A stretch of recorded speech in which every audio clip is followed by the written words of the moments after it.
بسم اللہ الرحمن الرحیم۔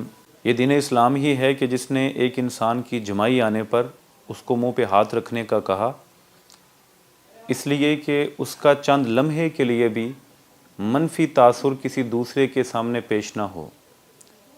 اسلام ہی تھا کہ جس نے ایک انسان کی پرائیویسی کا خیال رکھا اور درس یہ دیا کہ اگر کوئی آپ کے گھر میں جھانکے، نہ جانے آپ کس حالت میں ہیں، تو آپ کو اس کی آنکھ پھوڑ دینے کا حق ہے۔ یعنی یہ اتنا برا عمل ہے کسی کی عزت کو، نہ جانے وہ کس حال میں ہے، اس وقت دیکھنا یا اس وقت اس کو جھانکنا۔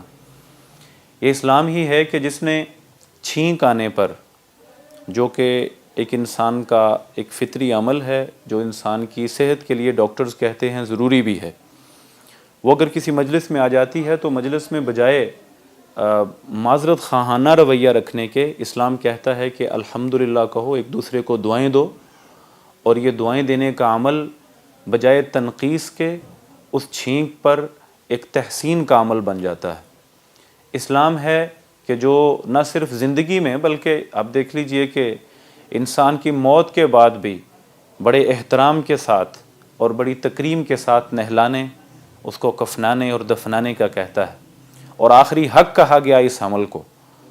ایک انسان کی اتنی عزت ہے کہ رحمت دو عالم حضرت محمد الرسول اللہ صلی اللہ علیہ وسلم کے سامنے ایک جنازہ گزرا اور پتہ چلا کہ یہودی کا ہے۔ نبی علیہ السلام کھڑے ہوتے ہیں، سوال کیا گیا کہ اللہ کے رسول یہ تو یہودی ہے۔ فرمایا کہ میں یہودی کے لیے نہیں، ایک انسان کی تکریم میں کھڑا ہوا۔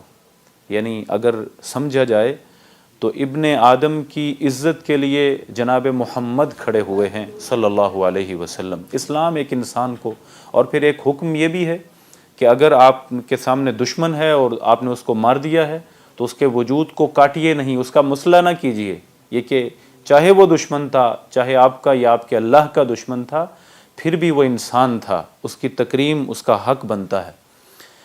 تو جب ایک انسان کی عزت کو کم کرنے کی کوشش کی جائے، چاہے وہ کسی بھی انداز سے ہو، اسلام اس کو روکتا ہے، اسلام اس کو برا کہتا ہے۔ رحمت کائنات حضرت محمد الرسول اللہ صلی اللہ علیہ وسلم نے فرمایا تھا، ان من اکبر الکبائر، ایک حدیث میں ہے ان من الکبائر استطالۃ الرجل فی عرض رجل مسلم بغیر حق۔ مسند ابو یعلا کی یہ حدیث ہے جو صحیح سند سے ہے۔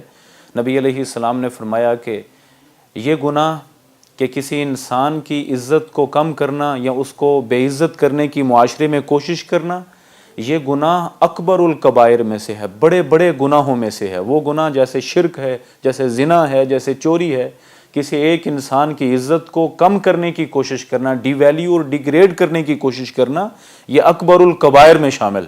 یہ بھی یاد رکھنا چاہیے کہ ہمیں ہمارے نبی حضرت محمد صلی اللہ علیہ وسلم کا دیا ہوا اسوہ یہ ہے کہ وہ تو ایک غیر مسلم کے لیے جو فوت بھی ہو گیا تھا، اس کی عزت کرتے ہوئے کھڑے ہو جاتے تھے، اور میں ایک مسلمان کے لیے جو کہ موحد بھی ہے، زندہ بھی ہے، میرے ساتھ حقوق و فرائض کا اس کے ساتھ تعلق بھی ہے میرا، تو میں اس کی جب عزت اچھالوں گا، اللہ رب العزت مجھے ضرور پکڑے گا۔ اللہ تعالی ہم سب کو غیبت سے بچنے، اپنے مسلمان بہن بھائیوں، دیگر انسانوں کی عزت کرنے اور انسانیت کو عزت دینے کی توفیق عطا فرمائے۔ السلام علیکم ورحمۃ اللہ وبرکاتہ۔